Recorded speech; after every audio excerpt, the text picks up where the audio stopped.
All right, guys, we just want to welcome back to the Everything College Football Podcast. Today, me and Nick here, we're doing our preview and prediction for a top 15 matchup in the SEC between two teams that are undefeated in the conference and are still alive in the hunt for a trip to Atlanta, and obviously the college football playoff as well.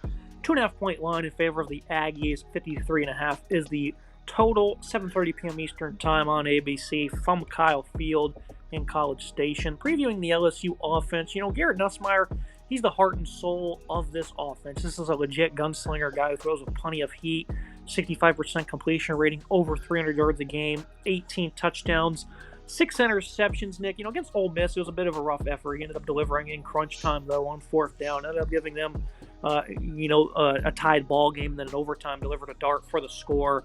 There was times in that game, though, where they were, up against it with the Rebels. A lot of throwaways, a lot of stuff out of bounds, a lot of play calling where it's just straight go routes, it seemed. Not a lot of variety against Ole Miss, and that was a defensive line that's flat out elite. So they just, met a team that has good physicality and has good prowess and depth and versatility. The pass protection, though, still pretty tremendous for the most part. They're going to be playing up against the Aggies D-line that possesses some of those same instincts, and I would say even better coaching as well. I think for the running game, though, they have to be complementary. And that's one thing we'll get to. But with Nussmeier, Nick, this is a guy that still has limited game experience. He's played some tough defenses. He's been, great for the most part in a bit of those games. Against Arkansas, was able to protect the ball. Had, over 200 yards in that game, one that they ended up running away with. What do you think of Garrett Nussmeier going on the road here to College Station after a home game against Ole Miss that was a little bit rough? And I think this offensive line passed the test, again, against a phenomenal D-line, but they're playing another one here that's just as good. Do you think Nussmeier is going to be rattled in this road environment? This is definitely a tough road environment, right? One of the toughest places to play in college football. It's no joke out there in Aggie land at Kyle Field. I've been there. It's tough. It gets loud on those big games, and certainly when the games are later in the evening, like this game is at 7:30, it's going to be very loud in that night game. Although Nussmeier, he's been good so far, right? He's really shown that he is the quarterback that we thought he was, right? Over 2,200 passing yards so far this season, 2 to be exact, actually 4 twos. Really solid, 64% comp rate, 18 touchdowns. They are attempting the ball at a very high clip, right? They are throwing a ton of attempts per game, 41.1 per game, 283 total attempts. So they're throwing the ball a lot, and you saw that high volume against Ole Miss where he wasn't super productive in that game, but he had a high volume throws, and as the game went on, he finally was able to connect with some of his targets and get those points late in the game to come back and win a crucial game in the SEC down there in Baton Rouge. He's got to be really good in this game, right? 18 touchdowns. He's got to be on fire. The 6 picks is certainly of concern. If he throws an interception, that could be something that totally rattles him, and that could really let this A&M team get to him. Got to be smart, got to be confident in the pocket. We've seen that a lot with Nussmeier. He's been really good so far. Got to keep it up here heading into hostile territory. Yeah, this is a guy, even if he makes some mistakes, he's still going to keep on throwing, and he's going to take a risk. And I think when you have a receiving core led by a player like Kyron Lacey, 512 yards, 6 scores. Aaron Anderson, the Alabama transfer, has been tremendous. Thought he would have a breakout season, and here he is as the number 2 wide receiver. Mason Taylor at tight end, getting a lot of production, getting a lot of targets as well. This is a guy you can always look for at the sticks or in the flat to pick up some nice yards. And then you're hoping C.J. Daniels will be playing in this contest for LSU. Looks like he's a full go. I mean, he had 86 yards, a season high against Arkansas. But he missed the Ole Miss game, so you certainly hope he's going to be at full strength. So they have a nice foursome here at pass catcher. Certainly not as elite as last year where they had, first rounders galore, but this is still a very talented receiving group. Nick, Lacey and Anderson, these are SEC-like ball players, and Taylor, he's a very good old-school tight end. These are players that I can be confident on, along with Nussmeier going on the road to Kyle Field and putting up nice production. Yeah, I want to highlight Taylor, right? Your traditional tight end, old school tight end type of players I absolutely love if they could be used properly in the system. Really good physical blocker, really solid route tree as well. Really good in the intermediate to short throws. 348 yards receiving, 9.7 yards per catch, and 1 score for Taylor. A nice weapon, certainly. He's tied for the most grabs on the team with 36, with Lacey, who is 5'12", 14.2, and 6 touchdowns, leading the way in terms of touchdowns there. A really nice target. Anderson's been good, 488, 14.8, and 3 scores. Well, C.J. Daniels has been solid as well, although be it a bit banged up, 325 and 12 yards per catch for him. Caden Durham's been really solid out of the backfield as well. 2 receiving touchdowns for him, 148 yards. Xavier Thomas, 2 receiving touchdowns for him as well, and 147 yards out of the backfield. So some targets there, double-digit receptions for both of those players. I like what I've seen here. Solid numbers so far. been impressed with a lot of what this wide receiver room can do. It's obviously not as star-studded as you know LSU to be in the past. It certainly lacks that name recognition that you normally get out of a talented Tigers receiving room, but these are still really good, hard-working players that have put in a solid season so far. LSU third in FBS in 10-plus yard pass plays. They'll get the ball out quickly. Again, what you saw against Ole Miss was just a lot of throwaways, a lot of deep routes, not as much variety. I think Joe Sloan, the offensive coordinator, needs to understand this will be a chess match going up against Mike Elko and his defense. So I would love to see a lot more variety here. Getting back to that run game, when it comes to Nussmeier, he just needs a bit of a complimentary run game, sometimes not one at all. I think that's how good of a quarterback he is. He alluded to true freshman Caden Durham. He's been a major player for them. He's really emerged in what was a pretty weak backfield coming into the year. 382 yards and 6 touchdowns. Bulk of that coming, over just a couple of games. Against South Alabama, had 3 scores and 101 against Arkansas, and then he was a saving grace against South Carolina with his hard running.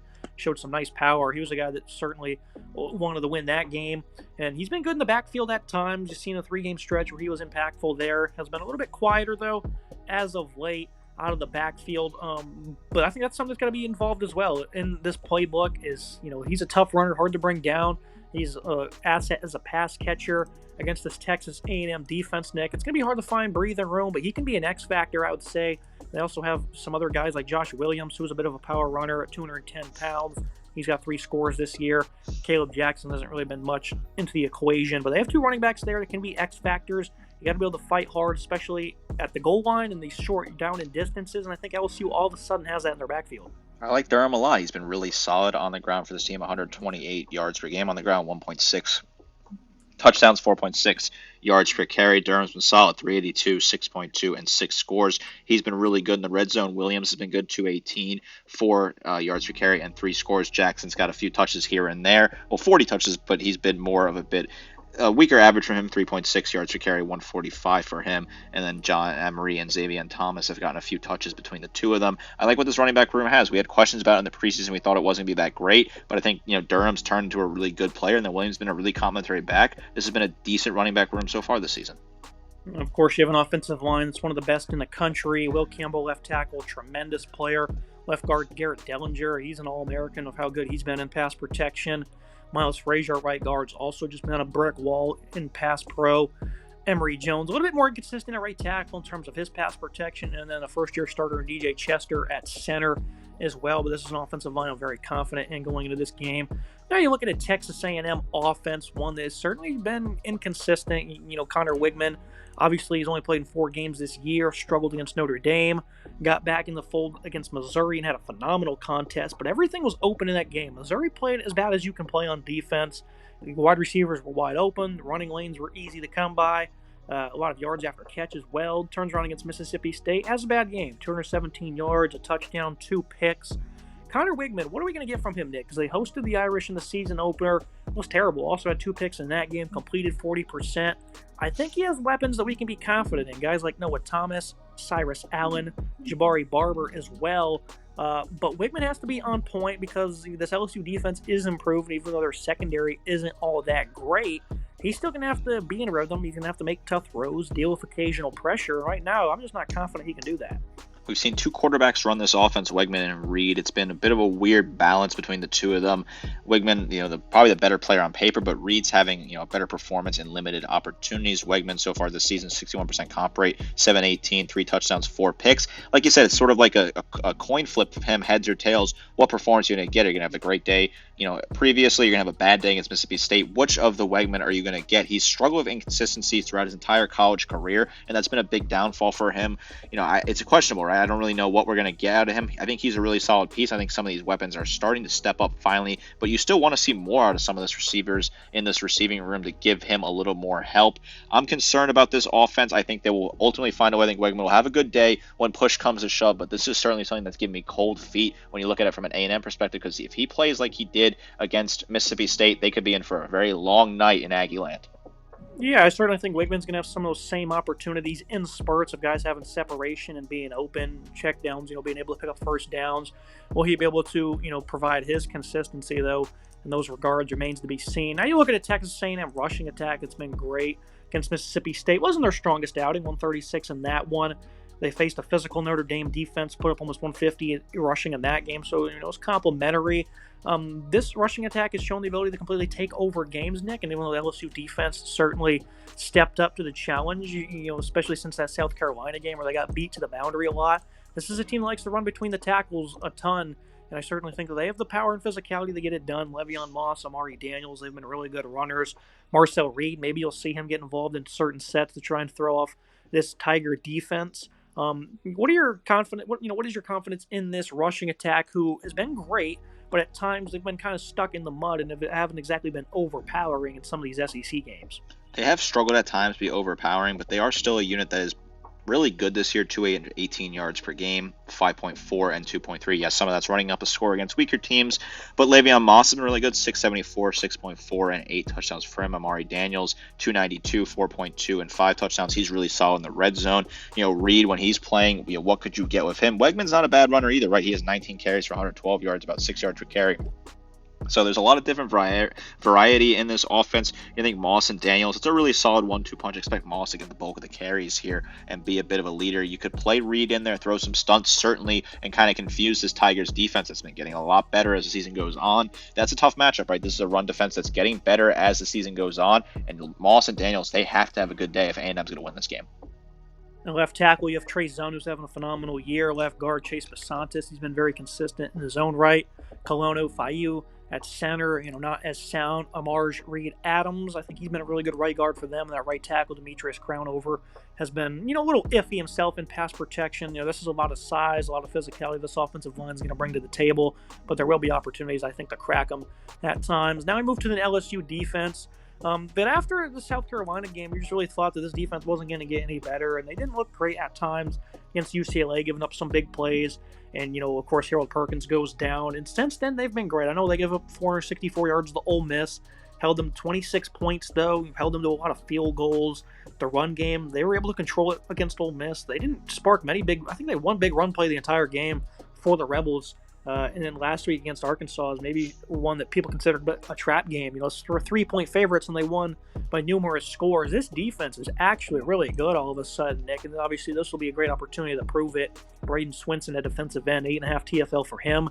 Savion Jones, 5.5 for that senior. This duo right here at defensive end, very quiet. These guys are good. Maybe they're not high in first-round talents, but these are impactful football players. Swinson's a great edge rusher as well. And the interior defensive line, so far they've been good. I certainly felt that the lack of depth might get to them. Gio Pazzo's been good. Ahmad Brooks, he's getting on the field. Paris Shan, another edge rusher who's providing admirable performances. This is not the deepest defensive line, Nick. They only have a couple of players playing a bulk of the snaps, but so far they've lived up to the expectations, and I think their ability against the run might be sound in this matchup.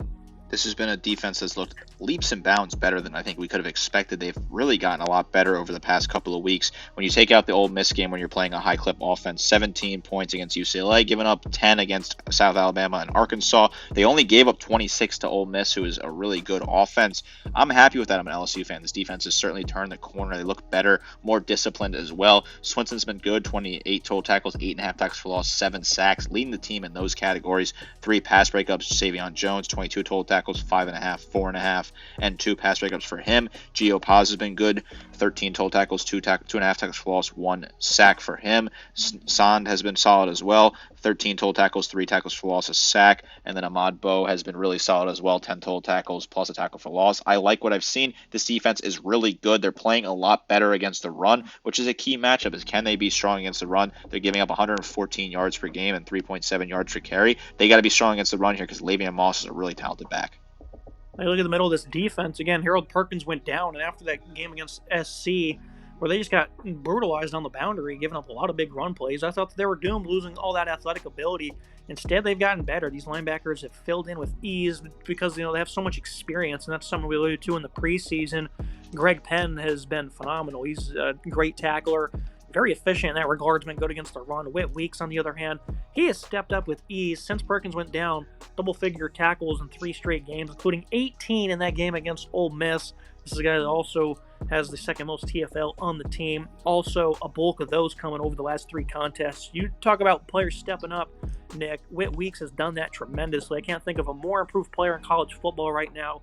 Got to give him a big round of applause. They're replacing an elite first-round talent, and he's done it with flying colors and then some.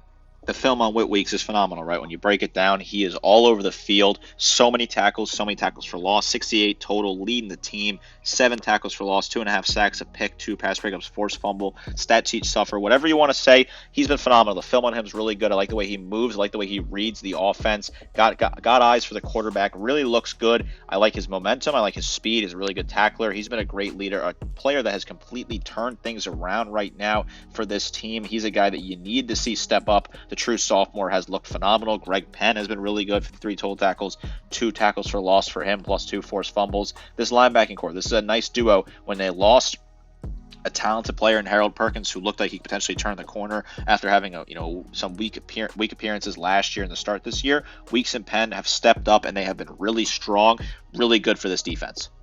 Now you look at a LSU secondary, they certainly have some concerns with, and they're facing a defense that, or an offense that has talented wide receivers. Ashton Stamps has certainly been a guy they've been picking on a lot, but he certainly has made some big plays on the ball as well. 6 pass breakups. Zay Alexander, first part of the year, battled health, came back against Ole Miss and put on a clinic. Last week against Arkansas was good. Now all of a sudden you feel a little bit better what they have at outside corner. J.K. Johnson, I believe he's not still healthy. I'll have to check up on that. And other than that, they don't really have much at corner you can allude to. Maybe P.J. Woodland, but he also hasn't been all that sound. It's really going to be up to these 2 guys to make plays out wide. Major Burns, he plays a lot in the box. There's also the nickel corner. Love what he can bring off the edge. He's a good guy that can make stops in the backfield. In coverage, though, he's also been a little bit iffy. Sage Ryan, a guy at safety, alongside Jordan Gilbert, who I think actually transferred from Texas A&M. These guys have all been, kind of average, especially in coverage. I thought they were going to get torched against Ole Miss through the air. That didn't end up happening. I know they had a big play early where Trey Harris dropped it. That could have meant a lot of yards there. But at the end of the day, they only held him to 284 on 42 attempted passes by Jackson Dart. So this passing defense, Nick, even though they've allowed 200-plus yards in 4 straight games, have not been very good this season. This is a team I think can step up here against a shaky quarterback, and you hopefully can benefit off of maybe some inaccurate passes. Jordan Gilbert, the former Aggie who transfers over here, want to confirm that for you. A really good player, 18 total tackles, 2 pass breakups, a pick. Major Burns really leading the way for this. A bit iffy at time at coverage, but still a really talented player. 39 total tackles, 4 tackles for loss, 1.5 sacks, 2 pass breakups. Stamps has really stepped up, 6 pass breakups, 27 total tackles. Sage Ryan, 23 total tackles, plus 3 pass breakups. That's been good. Zay Alexander's been good, 12 total tackles, 2 picks, 3 pass breakups. P.J. Woodland's been solid, 11 total tackles, 1.5 tackles for loss, and 2 pass breakups. As a secondary, can Wegman attack the secondary? I think so. Can they have a good day? I also think so. This is a secondary that's a pretty solid unit. They're not going to, I don't think Wigman's going to totally test them, but they got to be on their A game here. They got to play well because they've gotten beaten by other quarterbacks earlier in the season, and Wegman certainly has potential, if he plays up to his sky-high potential, to pick them apart. Now you move to a Texas A&M defense. The headline here is going to be an elite D-line against the elite O-line. Nick Scorton, he's probably the top edge rusher in college football. What he can bring to the table, especially against the run. Him against Will Campbell will be a phenomenal matchup, even though they're going to try and draw matchups with Emory Jones, I think, quite often. Shamar Turner and Shamar Stewart, these guys are just as good. Maybe not in terms of coming off the edge, but maybe in terms of consistency and run-stopping prowess. I love what the Shamars bring to the table. Albert Regas, a nice physical interior D tackle. Cassius Howell, he can bring some pass rushing heat. Other guys like DJ Hicks that are in the rotation. This is a nasty defensive line. That's something that's never fallen off over the last couple of years. Do you think they have enough here to overwhelm LSU's O-line, Nick? Because, Ole Miss, again, they just played them. So physicality is not going to be an issue here. This is not something they have not seen before. But maybe Scorton is something they haven't faced just yet because this guy truly is special.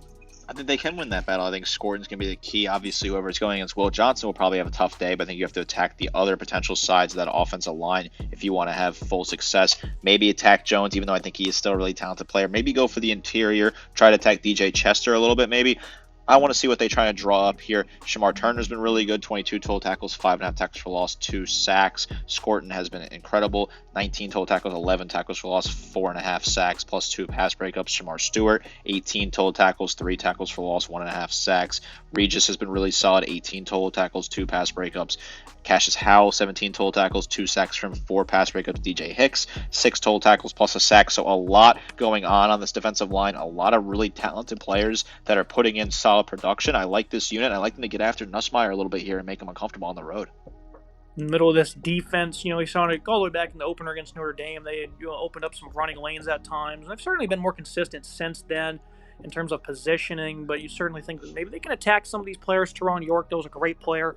Scooby Williams has been very impressed with his progression there. Damian Sanford, whenever he gets on the field, is certainly not as touted, but the top two linebackers for them are really good. Williams, especially, his improvements is certainly wearing on this defense. What do you think of their abilities, Nick? Because the run defense is pretty polished. And other than that Notre Dame game, they've been quite sound in all regards. I think these linebackers will be built for the challenge. I think this is a linebacking unit that's getting better as the season goes on. York is really good, 40 total tackles, three tackles for loss, 1.5 sacks, pass breakup.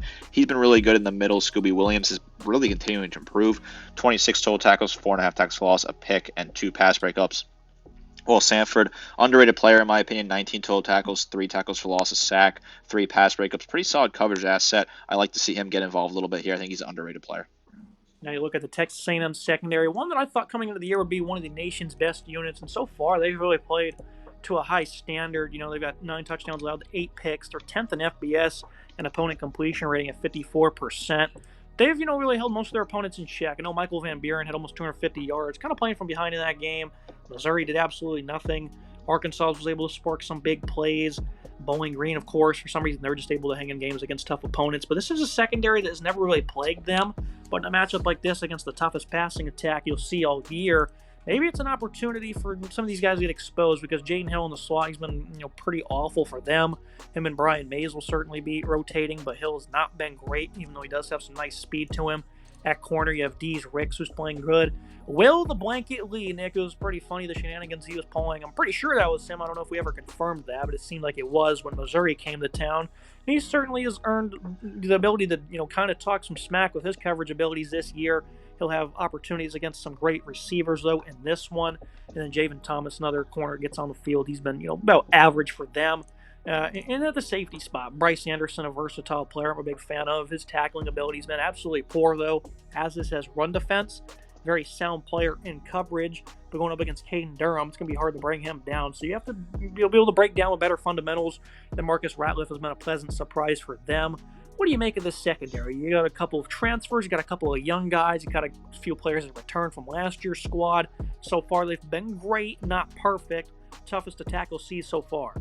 Will Lee can certainly talk the talk. He's walked the walk. 28 total tackles, half tackle for loss, 1 pick, 8 pass breakups. Really solid. Dalton Brooks has been good. 28 total tackles, 4.5 tackles for loss, plus a pass breakup. Marcus Ratcliffe, I think he's been really impressive. 3 picks for him. He's been a bit of a ball hawk. 24 total tackles, 2 tackles for loss. Jaden Hill, 13 total tackles, 2 tackles for loss, plus a sack for him. Javion Thomas, 11 total tackles and an interception. Bryce Anderson, 9 total tackles, plus a pick 6 and a pass breakup. Been happy. Like this unit. This is a really solid unit. This is certainly a key to success here. I think Will Lee will have a good day. I think he might get a pick or 2. I'm excited to see what he can look like here. I like this A&M pass defense. They've been really solid. The secondary is good. Yes, the scheme is a little bit difficult and certainly gives me a little bit of cold feet, but I think this unit has the experience to step up and have a good day. Now looking at the tail of the tape, team comparisons all over the place on this one. I think the O-line gets the edge for the Tigers, as does wide receiver and the quarterback. Running back a little bit deeper for the Aggies. D-line will get the nod for Mike Elko's group. Linebacking one, maybe one that you could potentially call even, but I think Whit Weeks has been so good, you got to give them the edge, while secondary will go to Texas A&M. As always, Nick, another typical SEC roster breakdown, and this is as even as it will become, as always. Yeah, this is even, right? This is SEC versus SEC, top of the conference. These teams are even, right? It's going to be tough that you're splitting hairs when you pick one advantage over the other. I think this is a very balanced tail of the tape. We say this every time we have a top matchup in the SEC. We saw it last week with Texas and Georgia, Tennessee and Alabama. These teams are playing each other. They're very even. These are all extremely talented teams. I like what this tail of tape looks like. I think, some of them, maybe linebacker, you could maybe flip if you're feeling super confident enough to do that, but I think LSU gets a nod there. I like this tail of tape. I think it's very fair. We'll have the final thoughts and the prediction keys to the game for LSU. The offensive line needs to continue to stay stout. And then just a good sense on defense in terms of positioning and discipline, making good plays. That's what I talk about with good sense, and it seems like that's what they're doing so far, and I expect that to continue. For Wegman, he's got to be sound and make capable plays, force Nussmeier into mistakes. You got to make him pay once he does, because he's going to keep on throwing his best shots. Interesting game here, Nick, because both of these teams all of a sudden are in the driver's seat to end up in Atlanta. I'm going to take LSU to win, and it seems like this team probably isn't as good as Brian Kelly's had compared to other years. But this one is in the best position. If you go on the road and win this game, you host Alabama right after that, a struggling Alabama team. After that, you should be able to walk right into Atlanta, and you'll be a lock for the college football playoff. I know Chip Kelly or Brian Kelly, that has been very angry at times with his team and how they've played. And I can only imagine how angry he'll be if they lose this opportunity. It just seems too good to pass up. I think Nussmeier and this offensive line, they're going to take care of business. And the Tiger defense, they're going to continue to be stout against a quarterback who has way too many inconsistencies to be confident in.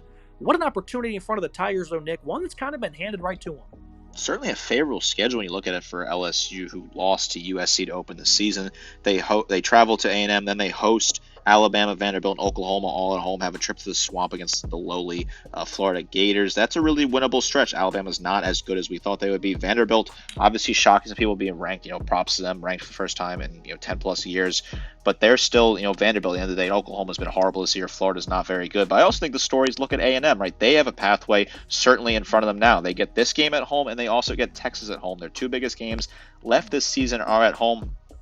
Yes, they got to travel to South Carolina, who's proven that they can be plucky and put up a fight. They looked good. They got a big win this weekend. And they got to travel to Auburn, who are a complete disaster class, but it's always tough to play on the Plains, especially in a big matchup. But the pathway for A&M, I think, is very clear. If they win these two home games, they should be fine the rest of the way. If they can beat Texas, that will give a jolt and a rivalry because, of course, Texas dodged A&M forever, and now they finally join them in the conference. And there's a whole lot of mess there. I do like A&M in this one. Kyle Field is no joke, right? It's an incredible atmosphere, especially at night. It's very loud. I think Nussmeier will have a decent game, but I think they'll get the pass rush to him enough times to rattle him, maybe get a pick or two, get some good field position, win that battle early on. I like Le'Veon Moss have a solid day running the ball as well, which could certainly be a key to success. I like A&M to win this one by a few points. It's going to be close. It's going to come down the wire, but the Aggies, they got a lot of momentum right now. This team wasn't really considered for the playoff in the preseason under a first-year head coach, but Elko's done a good job. This team, they lost to Notre Dame, but then they've turned it right around. They blew the brakes off of Mizzou earlier in the season. They've beat some other good teams. This is a solid A&M team. They got a great defense, a really solid offense that's hit or miss at times, but if Wegman plays a good game, I think this team can win this ball game. I like the Aggies in this one to get the job done in Aggie land, and like I said, the pathway is there. If they go out and run the table the rest of the way, this will be a very dominant team heading into the SEC title game. Yeah, the pathway's there for both of them. Very underrated game here. Certainly doesn't have the name value maybe as the other SEC games this year have. But quite frankly, the winner of this game is probably going to Atlanta, Nick. One thing you didn't envision. That's just kind of how the cards have folded this season. Very excited for this one, though. I really think it's going to be a fun chance to watch Garrett Nussmeier and his weapons to get to work, while also seeing the chess match of Elko and his D-line against a great O-line as well. So there's plenty to watch here. I know a lot of scouts will probably be in attendance as well. It's going to be it for today's episode. Nick, final thoughts. This is an incredible matchup. This is a very fun SEC matchup, another top game in the conference. Two teams that, lost week one, looked down and out, but they've both turned it around, top 15 teams in the nation. Two interesting storylines across the board. I like what LSU's done. They've re-jolted themselves back in the playoff race. A&M, they've re-jolted themselves back in the playoff race. Both teams have a nice pathway in front of them. The winner of this game gets a nice foot in the door in Atlanta and a foot in the door in the college football playoff with the expanded playoff. An exciting matchup with a lot to play for Saturday night. Make sure you guys like, comment, subscribe. See you next time.